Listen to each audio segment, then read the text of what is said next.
is the liquid of life. We all need it to survive. Water, choose water first. Water, we all know it is precious. Should be enjoyed by all of us. Talking about water, choose water first. Water. This week on Water Wednesdays, we are back at the Bridgetown Sewage Treatment Plant after a lot of work has been done here over the last year and a half. You would remember we were working on getting the processing units here back up and running. They are now working pretty well, but there's some new equipment in, as you can see behind me, still in the packaging, which will be unveiled by next week. To tell me a bit more about this work being done here, we have Shenelle Bayley. She's a senior engineer attached to the Wastewater Division of the BWA. First, let's go back a bit and talk about the work that was done on these processing units to make sure that Bridgetown is in a much better state as far as sewage is concerned.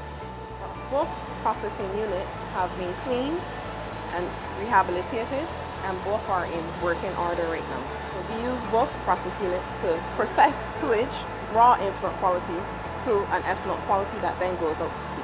Along with the processing units, our first entry point is what we would call the wet well, which is where all the influent coming from the collection system comes into the plant. Okay, so this is all the sewage from in and around Bridgetown and and nearby districts. Catchment area. Right?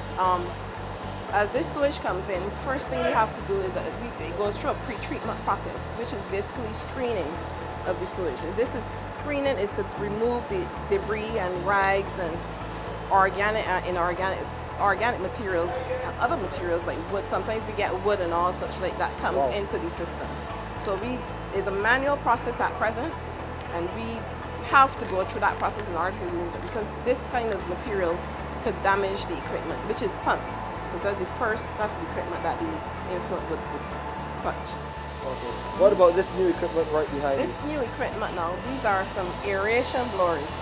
We need the aeration blowers to create the environment to transform the raw influent to effluent quality that then goes out to sea. The aeration blowers, this supplies air to the process units, and supplying air to the process units, it also maintains the odor levels, right? So that we don't have the raw, odorous, malodorous things that some people would tend to get. So with all of these new installments, what does that mean for the operation here at the Bridgetown Sewage Treatment Plant, and how would that better benefit our customers? Well, for me, I would not want to be smelling raw sewage. So if I could keep the odors down, so much the better. And I would still need public's assistance in doing this, because the amount of rags and stuff that we have coming into the system, we need to remove them. That's still a problem? Yes, too it's much still a rags problem.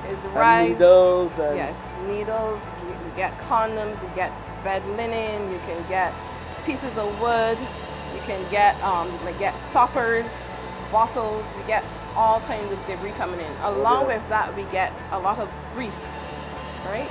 So we would need public assistance in the system from putting these things into the sewer system.